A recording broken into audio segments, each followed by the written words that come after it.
So hey everyone, welcome back to my channel, Crafty Reads. My name is Safa. Today I'm going to be doing a reading vlog on the Fable duology by Adrienne Young. Now, if you've been a frequent follower of me or someone who's been there since the very beginning, you would know I've actually posted this kind of video before. But that was one of my, I think my second video I posted on this channel once I originally started it. But once I look back on it now, I was like, you know, it needs a little bit of work here.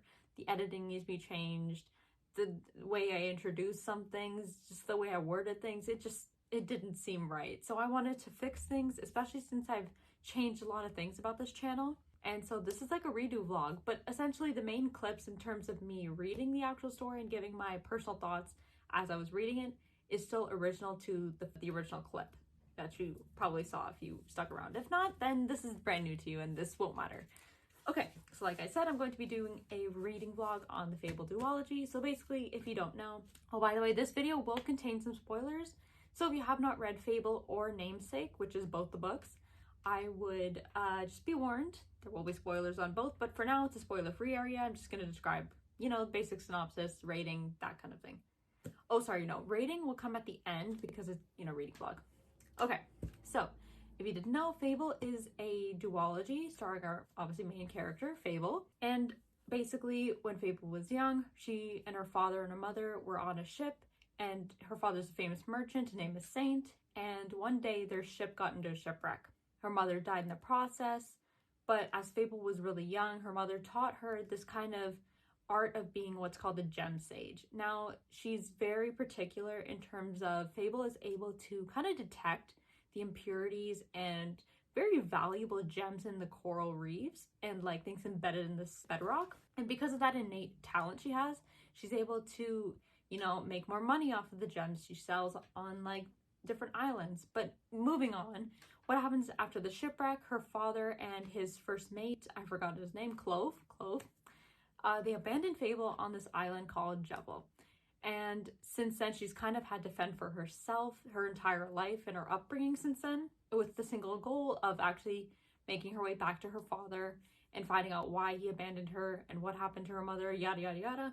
So fast forward, Fable uses those abilities as a gem sage to trade the gems in for coin that she can use to buy passage to find her father. In the midst of it, she meets this boy, West.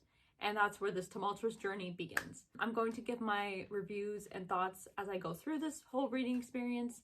And I guess throughout each book, I'll just give it at the very end, like my general ratings and what I thought about it. So yeah, that'll be it.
Reading update for you.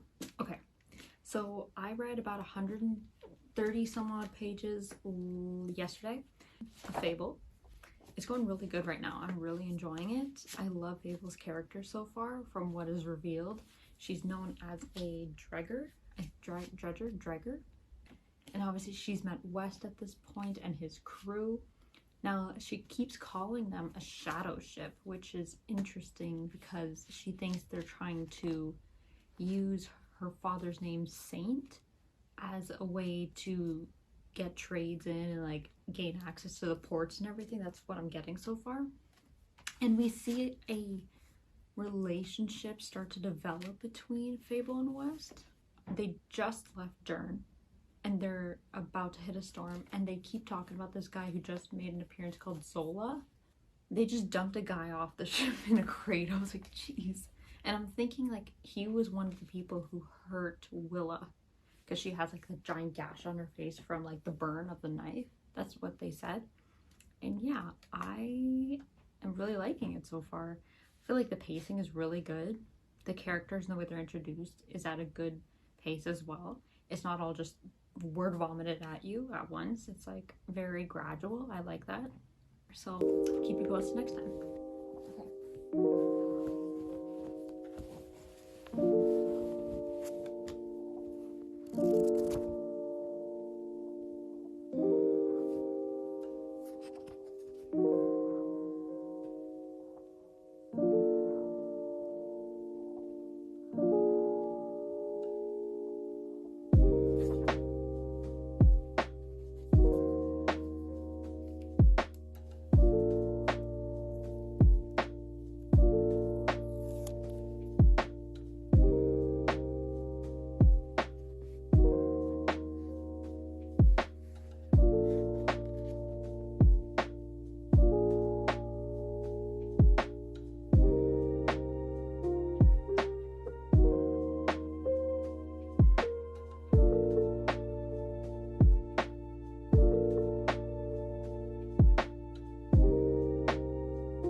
Okay, reading update, because what I just read, shit just hit the fan, guys. It hit the fan.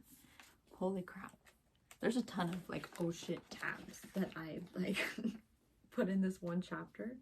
I just found out that apparently Saint hired West this entire time to basically look after Fable. So he was purposely put there on Jevil to trade the gems with her so she could earn money and be safe. And he took her on specifically and kept her safe on his ship and basically like threw her around and told her to do certain things because he was in debt to Saint. Like, what? And then I just learned that when Fable went back to Saint just to see like if he could take her on and gain her inheritance, he just threw in her face like, no, I'm not gonna hire you, but I'll give you the treasures I left on that sunken ship, the Lark, where your mother died. And somehow he's like still super stingy about the way his mother, what's his name, Isolate, I feel like I'm not pronouncing it right, but his lover, I guess, he left like all that treasure still on the sunken ship, but he engraved the map to the ship, because it's like a weird path through the coral reefs, on the scar of Fable's arm. Who does that? How can you like, you know, do it so precisely? Like, what? But yeah, that's where I'm at. And so apparently Willa just came to Fable after she was just passed out drunk at the tavern, and she's like helping her to relieve the poison that apparently that was in her system. And now she's just talking to the crew right now about how Fable can probably ask West to, you know, get back on the ship and a part of their crew as their new dredger. That's where I'm at so far. I'm at chapter 22, around page 215. And yeah, so that's where we're at. I'll probably finish this today, if not tomorrow morning, and then I'll just give the full review. And then I'll start Namesake, because I'm sure it'll go really good. I know I said I wouldn't probably update till I finished it, but like, this might be a 5-star read for me. I'm like I'm like a third of the way, like I have a third left of the book, and it's like really good so far. I love the way Wes and Fable's relationship is developing. It's not an instant romance, so it's not like that. It's a very it's like a slow burn type thing, but it's gradual in a sense where it keeps building and building, and it's getting really good right now. It's the point where I'm on page 247, about to start chapter 29. We're at the point where West was basically pummeled by Zola's crew, and Saint just came to see him to tell him, you know, get back to work and everything, and that the West doesn't have the funds to actually pay for his broken sails and everything, and Fable just offered him the opportunity to pay for it with the inheritance Saint has given her, but in return she wants to become his dragger. So they just had this little heartfelt moment. It was really cute, and he literally told her, like, I don't want to take you on because it'd be more of a burden. But really what he wanted to say was that he didn't want to take her on because he's scared that she would become important to him as well, and because of her kind of political figure in this, because she is his daughter, it would kind of be more of a burden to him as well. So that's where we're at, and he finally accepted her as a dragger, and they're, I'm assuming, just about to head out to go get the inheritance money. So I'm really excited for the way this is gonna end. This is easily, I can say right now, easily above 4 stars. So 5-star rating. I'm hoping this will be my 5th 5-star book in 2 years. 2 years? In a year and a half of reading. That's crazy.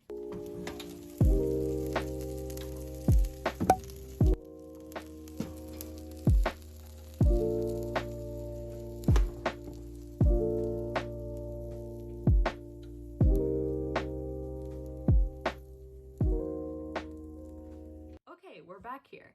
If you're here, then you probably realize that I have finished Fable at this point. Now, Fable, honestly, if I remember correctly, I really love this book. 5-star read for me. It's such a fun fantasy read. Like, this is like a standard, if you think of YA fantasy, this is like the standard YA fantasy. Adrienne Young's writing is so very simple and easy to read. It's not an overly complex world. It's the way her story is told. It's like what you see is what you get.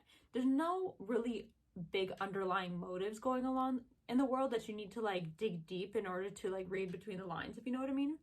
It's really easy to follow along. It's not overly complex. The characters are really good. They're unique. I love Fable. She had a couple badass moments in this, including the scene where, I forgot, what's her name?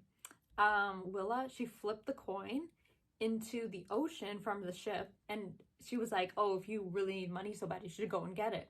And just to spite her, Fable got the coin by using her dredging abilities and just gave it back to Willa. She's like, I don't need it, you can keep it. And I just thought that was such a badass moment. I thought the scenes were played out really nicely. It was a relatively fast-paced book, really interesting. I like that the character development between Fable is really well done, and the relationships between her and West was not instant romance. It was definitely a slow burn, and I like that, you know, for YA fantasy, you don't want a lot, especially in the romance category, because that's not really YA then. I like that it just was restrained at that point, and it just stopped there. Oh yeah, so, oh my god, I love the end scene of this, where Fable goes back to Saint, and she basically hugs him, and they had that really cute sentimental moment that was really sweet. And at the end, where then the big cliffhanger where Zola takes her, and she finds that Clove is actually on his ship as his navigator. If you don't remember, Clove was Saint's first mate, and Fable was very close to him because obviously she grew up with them around. And it's like a stab in the heart, a betrayal, dagger in the back, stab in the back, whatever you want to call it.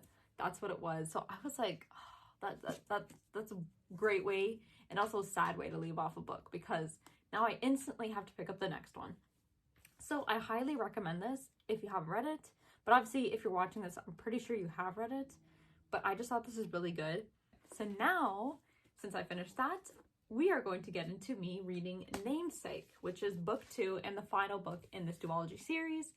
And obviously, like we said, we leave off at the part she's kidnapped by Zola and his crew, and she's journeying on his ship to help with the whole gem saging thing, to collect more gems, blah, blah, blah. And she suspects Clove has betrayed her and her father. And all this hullabaloo, it's like she abandoned West for some point. She's wondering, like, will he even come back and get me?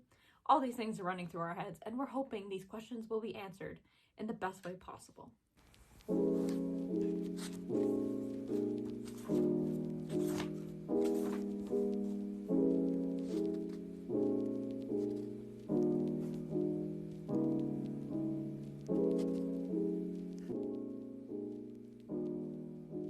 Namesake update. I am about 100 pages into it now.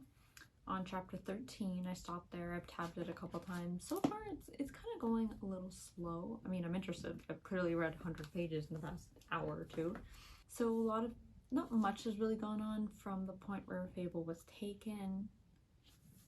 So what's happened so far is that Zola has told the crew on the Luna that no one can touch or harm Fable. She was supposed to be left alone, and she's kind of been having this inner turmoil with herself about how to feel about Clove. And so she obviously thought of him as like an uncle figure as well, because she was very close to him when she was growing up. And now we've gotten to the point where it seems that Clove was actually working with Saint apparently this entire time to try to take down Zola. And so Fable just got in on it because she figured it out that that's what he was doing this entire time. He was actually trying to help her in some way. And we're just at the point where Zola and his crew, including Fable and Clove, have just reached Bastion, and they are heading to see Holland, the famous gem trader, the one who's like, and apparently they're going to some ball because they're making Fable wear a dress or something, which is a little weird, but like, okay, I'm into it. I love that whole theme, so I'm down for it. I'm just waiting for our boy West. Like, where is he?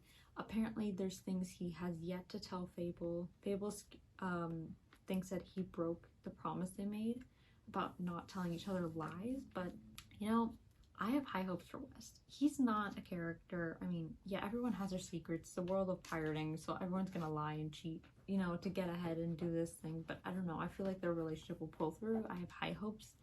I am gonna predict that West is going to show up at this ball, the one they're all dressing up for, because that would be interesting. If not, I'd be disappointed. But so far, not bad. We'll see how it goes. I still have another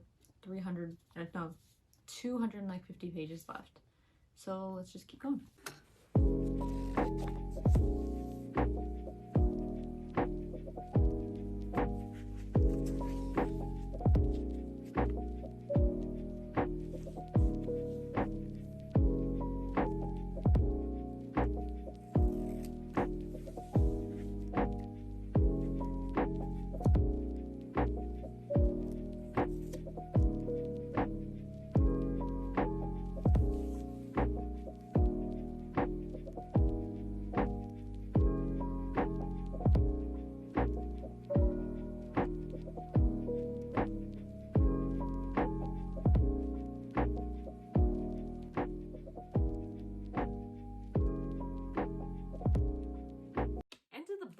Namesake. Honestly, if I remember, this is like a 4.5-star read. Solid read, if I'm being really honest with you. Now, I think the romance is much more developed and better in this book, but it's also very understandable because obviously in the first book, we're developing West and Fable's relationship. We find out a lot about West himself, but in this point, they're like pretty much together and then he finds each other. But I think what kind of detracted me from like giving that full 5-star was because there was a lot of running around in this book. I felt like in the first book, it was kind of easier to follow along because they were just have this one goal in mind and, you know, they were just making their way slowly towards it. But with this one, it was kind of like they were trying to make something happen in the end, but they kept going in different directions trying to solve that issue. But obviously it didn't work all the time, so they just kept running back and forth trying to figure out something new. But I did like the ending, how the grandmother, I forgot her name, is, you know, trying to buy Fable and like kind of steal away her freedom in a sense, and then West kind of sticks up for her and puts himself in that place. But then at the end, Saint and Clove barge in and just disrupt everything, and I love that scene. That was so good. He solved all the issues we wanted to, and honestly, I thought Saint was gonna die in this. Sorry, in the first book, I thought he was gonna die because they made a lot of like foreshadowing things, especially the last time Fable like hugged him in the last bit of the book. And she was like, I knew this was going to be the last time I saw my father. So I was like, okay, that's it. We're done. He's dead. Goodbye, Saint. I loved you for now, but you're dead. And then we get to this and he's like still alive. So I was like, yay, I like this. Now, for, like I said, for a YA type series, I felt that overall it was such a really good read. I feel like when you compare this to other YA fantasy books, you need to definitely keep in mind this is a very more of how would I say this? I don't really think you should compare this series very harshly to like other YA fantasy series, because obviously there are those that are much more complex to their world building, their plot, their characters. There's just a lot more. Depending on how big they are too, it could really influence that. But with this series, it doesn't need to be overly complex, I find. I like that it was very simple and easy to read. The plot was easy to follow along. The writing style was nice. It was simple. It wasn't a lot of metaphors. It didn't drag on long. It was relatively fast-paced. I like that. And honestly, it's good. You don't need something super complex in your life all the time. Sometimes a simple read just to like bypass the time, just to curl up and just get going and read something quick is just all you need. And honestly, this really did kind of bring me out of a reading slump at the time. And so I really did enjoy it. And honestly, if you're a fan of like the whole idea of a piratey type of merchants, like oceany aesthetic in a reading book, then like you should pick up this series. They're both about 370 pages, give or take a few. So it won't take you long. It's a really easy read. It's fun. And you will binge it. Honestly, if you love that kind of aesthetic, you will love this book. That, I think, kind of concludes my video. That was really easy. Well, if you like videos like my reading vlogs or just my ranting videos in general, please stay tuned for others. Comment down below if you'd like to see any interesting videos and any future days. I don't even know what I'm saying. Yeah, if you like it, comment down what else you want to see. Don't forget to like and subscribe as well. Check out my links in my description to my social medias and my Amazon wishlist. Thank you for watching, and I'll see you next time. Toodles. Oh my god, I hated that I say that. Okay, bye.